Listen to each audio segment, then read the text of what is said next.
Hello everyone, welcome back to the channel, or if it's your first time, welcome for the first time to the channel. And today we have our second Street Fighter character discussion video.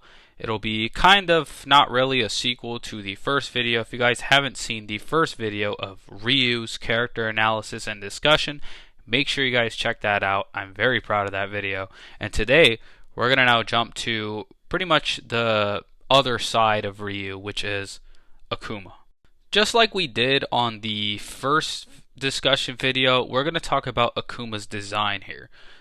Two of the designs we're going to go over are going to be the Street Fighter, the classic Akuma look, and then the Street Fighter V Akuma look. I will talk about Street Fighter VI Akuma a different time. I think I will discuss all the designs in Street Fighter VI in their own little video, but for now, we're just going to talk about the Street Fighter 4 and before, and the Street Fighter 5 Akuma designs.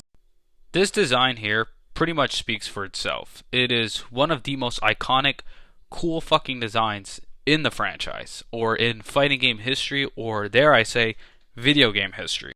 There is no doubt in my mind that it is Akuma's cool factor and design alone that got him to be as popular as he is, and got him to be in so many cameos in other games that we'll get to towards the end of the video. But that design is what did most of that, I'm sure. Obviously, it goes without saying that Akuma's design is inspired off the Oni demons. They're in a lot of Japanese folklore. That's pretty much where they come from, and it nails the design. It is as much man as it is demon, and it just works so perfectly. I like that it is similar to Ryu. It's very simple, but it gets the point across so well. As someone who's looking to create character designs in the future and be a character designer, I have to give this design a 10 out of 10. There's no other score that would make sense here. Then we get to the Street Fighter V design, and although it's very similar, it's not too different really. It just has a different hairstyle, and honestly, I'm not too much of a fan of the Street Fighter V hairstyle, the kind of lion's mane it's got going on. I like the look, I just don't know if I like it for Akuma. I don't really like it. When you look at the design, it screams lion, but there's nothing lion about Akuma. He's supposed to be more Oni like, one example I like to bring up is, what's his name from Guilty Gear, Leo I think it is. That design works for him because you look at him and you're like, yeah, his animal would be a lion. Not a terrible design, but definitely a far cry from the one before, and it seems like they're kind of fans of this design because Street Fighter 6's, we'll get to that in a different video, but just to say this, it takes a lot of inspiration out of 5. The designs are pretty much perfect, and at least Street Fighter 4 and before's design is pretty much perfect. But now we can get into the first story-based discussion, and that is his rivalry/relationship with Goken. For those of you who don't know, Goken is his brother, and they both learned under their sensei, Gotetsu. We'll get into Gotetsu in a little bit after we start talking about Goken, but pretty much the dynamic between the two of them throughout the Street Fighter series is going to be this. One of them is the light side, the other one embraced the darkness of the Satsui no Hado, and they're both kind of playing tug-of-war with Ryu. Now, the assumption is that the only reason Akuma wants Ryu to kind of join his side is not to particularly join his side, it is to have a worthy opponent, because he feels like Ryu is going to be a lot stronger if he embraces the Satsui no Hado. It's a very solid relationship and basis for the series. However, one of the weird things is, I talked about this in the Ryu video, is if you guys want more in detail of the actual thing that happens in the story, go check that video out. But basically it comes down to Goken ends up being alive. If you don't know, Akuma kind of fake kills Goken in the start of the Street Fighter series, and Goken ends up coming back to life.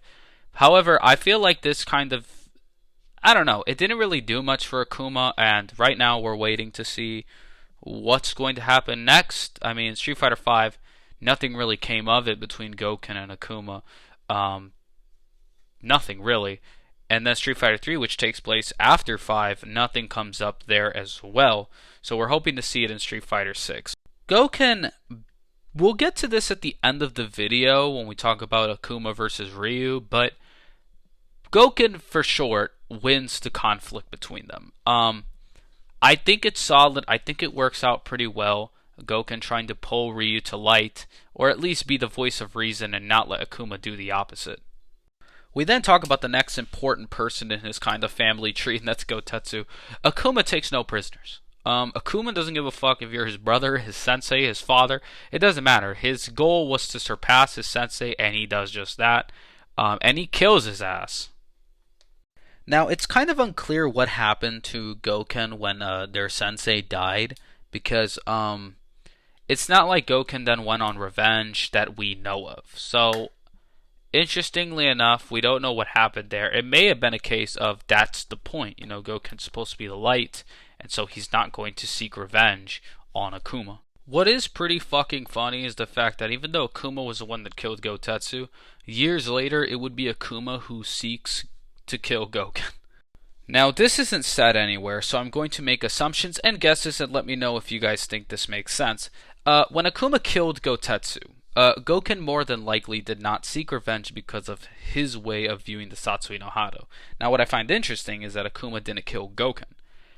My guess would be is that why Akuma waited so long is because Goken wasn't worthy back then to challenge.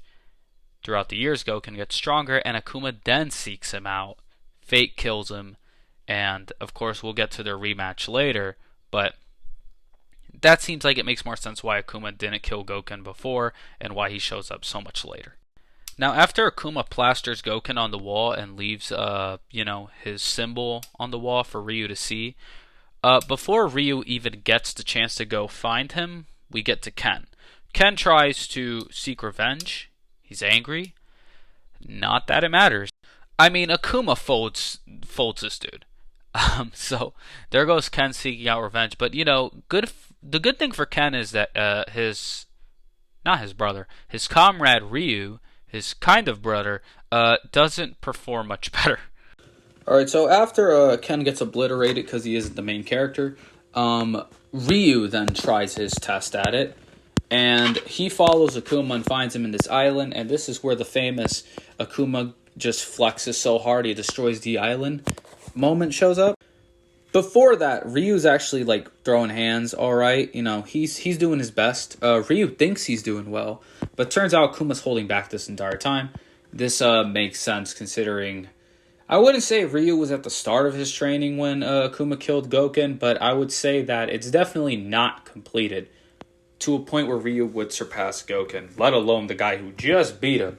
So Akuma's obviously holding back, and then he shows Ryu a glimpse of his true power, destroying the island, and Ryu's left there with the biggest flex in Street Fighter history. So now we need to get into the ultimate question of why does Akuma want to awaken the Dark Hado in Ryu? This question is, I've heard brought up a couple times since we don't get a clear explanation, but the most simple one is because Akuma wants to fight somebody. If I were to put it in a way that most people would probably understand, he's pretty much just Dark Goku. He really doesn't give a fuck about anything, except at least Goku does care about his family. Akuma doesn't even have that. Akuma solely wants to become the strongest, cares about martial arts, loves throwing hands, and that's pretty much the only reason why he wants to turn Ryu to the dark side. It's just so he believes that Ryu will become stronger that way, and then he could give him a worthy fight. Now, this goal obviously has not been accomplished since Akuma's yet to be properly defeated in canon. However, if you want to talk about the Udon comics, I'll make a whole different video about these comic books someday. But obviously Gil smashes Akuma with no difficulty, so I guess he obtained his dream there. The motivations aren't groundbreaking. There's really nothing wow. I'm hoping to see Akuma get involved in the story mode in Street Fighter 6 or Street Fighter 7, or I would just hope Akuma makes more of an impact in the actual story. But the way Street Fighter 5 ended off, it doesn't seem like that's too likely. We'll get to that later, but yeah. So back to his goal of wanting power. This leads us to one of his coolest fights. It's the fight against Gen. Gen is pretty much a badass in his own right. He's another old martial arts sensei, probably one of the strongest characters in the verse. He's not the strongest old dude Akuma fights. I'll get to him later, but Akuma faces Gen, and obviously Gen, who is sick, he's I forget what he has, but I know he's sick with something. And throughout the fight, Akuma and him are equal, but as the fight goes on, Akuma starts gaining the upper hand because of Gen's sickness. And this leads to Akuma not continuing the fight and leaving. This leads me to Akuma's morals. Akuma's morals are pretty interesting. He won't fight you unless you are worthy or have potential, because obviously it can't just be who's worthy, because Ryu was severely weaker than Akuma, and yet he still fought him. So as long as you have some form of potential, Akuma will fight you. But I suppose in the way he viewed the fight with Gen, there was just no potential there because Gen was getting weaker. So he no longer viewed him worthy and left. This is actually really cool. I love this shit. Now, the only problem with this is that Akuma isn't afraid of backstabbing people. So a big example of this is when Ryu faces M. Bison. I believe it's in the Second World Warrior Tournament. I could be wrong on that. But it's in one of the tournaments. Ryu and M. Bison are in the finals.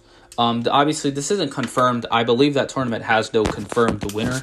But if you go with the Ryu storyline with M. Bison, Akuma shows up and just hits M. Bison with the Raging Demon. No prep or nothing. But yeah, that just makes his morals a little odd because, so much for honor. Apparently that doesn't apply to M. Bison. Speaking of which, I'm just going to go out on a limb here. I'm just going to give my thoughts out. When it comes to Akuma versus M. Bison in terms of who I like better, I am more of an M. Bison guy. My biggest issue with Akuma is that lack of motivation that contributes to the actual plot most of the time. I've always been an M. Bison fan, and I think Akuma looks fucking sick, but I think M. Bison looks just as cool. That's just me. So definitely keep an eye out when I do my M. Bison character analysis / discussion. Now, not only is Akuma seeking out other strong warriors, he's also being chased by some people. One of those people is Adon, not Sagat. This guy wants all the smoke, and, I gotta respect it. He's ambitious. Unfortunately, this ambition just leads to him getting his ass whooped, which I'm sure nobody is surprised by. So you could put this in the column of Akuma W's. We then get to the next big point of Akuma's history. That is in Street Fighter 4. So after the whole Seth tournament thing, that Ryu faces Seth in this tournament or whatnot, Ryu finds out Goken's alive. I've given my thoughts on Goken being alive in the Ryu video. If you guys are interested in how I feel about this whole Goken thing, go check out the Ryu character analysis / discussion. But in summary, I'm not a fan. These two battle to decide the fate of Ryu. The problem is, we're never given a clear winner between the two. So, just because of where Ryu is in Street Fighter V, obviously he's with the Goken. That tells me that Akuma lost this fight, which kind of means like Akuma's dream is fulfilled in a way. I mean, isn't Goken the guy he's looking for? I don't know. This seems a little odd that Ryu is not the guy to beat Akuma. It's like the whole point of Akuma is to have Ryu become strong enough so he's a worthy opponent, because there is nobody worthy. But if Goken is stronger and Goken beat him here, I feel like it renders that plot line not useless, but a little less important. Regardless, it's pretty much the only way you can go. You can't say Akuma won the battle, because then Ryu should be with Akuma, shouldn't he? Or at the very least, Kage should have played a lot bigger of a role in the Street Fighter V story, rather than just being a DLC character. The reason I have a problem with Goken beating Akuma is because of this next fight that we're going to talk about, and that is Akuma versus Oro. Oro is pretty much the strongest character in the verse. Unless you're going Udon comics, that honor more than likely goes to Gil. But if you're going in the canon series, Oro is likely the strongest character. Akuma and Oro have this badass fight, by the way. They split this volcano in half. They do all this cool shit. And even Oro isn't put over Akuma. Akuma doesn't even put him over. And neither does Oro, though. It actually ends in a draw. They actually get along because they're both ridiculously powerful. But again, I kind of like the mystique that Akuma has not been beaten and that Ryu should be the first to do so. We then talk about the Ryu fight from Street Fighter V. The Ryu fight from Street Fighter V, I actually love. Again, if you don't talk about the Goken fight, because for all we know, it could have just ended in a draw. That's my favorite belief, that ends in a draw, because then it's just like the Oro fight, and Akuma's mystique of Ryu trying to beat him remains, and it makes the Street Fighter V fight so much better. So after the story mode, Ryu and Akuma fight, and Akuma wins. Obviously, Ryu's at peace now and doesn't have the Satsui no Hado. And even though Akuma wins, he pretty much loses. Because you see, Akuma's whole goal was to have Ryu get the Satsui no Hado so that he can have an opponent that could potentially defeat him. But since Ryu is at peace and he loses, Akuma does not get what he wants. And at the end of the day, Ryu's happy with himself. He smiles even on the ground after being beaten. So in a weird way, even though Akuma won the battle, he pretty much lost. So there it is. I mean, ironically enough, had Ryu actually been strong enough at this point to beat Akuma, it kind of would have given Akuma what he wanted. But I'm still interested to see if we're going to see another fight between them down the line. I would be very interested in the storyline reasons of why this fight's going to take place. But I think the Street Fighter V fight did an incredible job. And the final thing we're going to talk about is Oni. What the hell is it? Oni is pretty much a non-canon depiction of what Akuma would be had he just given up entirely to the Satsui no Hado. Does it make sense? Not a lot, since Akuma already kind of does that. But I guess this is even more so. He's no longer a human. He's, as his name implies, an Oni demon. This form looks fucking cool. Regardless of how ridiculous it is, it's still ridiculously cool. And I encourage you guys to go watch the fight against Asura from Asura's Wrath. It's not canon, obviously, but it's still really fucking cool. I think Oni is badass. I would love to see Oni again. I don't know if we're going to get him in Street Fighter 6. I'd be shocked. But I really do want to see him back. Because, you know, we're likely not going to get Kage or Evil Ryu. So can we get Oni? I think that'd be sick. But that's going to do it for today's video. Thank you guys so much for watching. Like, comment, subscribe, all that jazz. Share it with somebody. Share it with your grandma. All that shit. Again, I got the character discussion / analysis of Ryu up on the channel if you guys are interested. Or if you're interested in how strong Ryu is, I got that up on the channel. I got Tekken videos up on the channel if you guys are Tekken fans. But yeah, thank you guys so much for watching, and I'm out. Bye.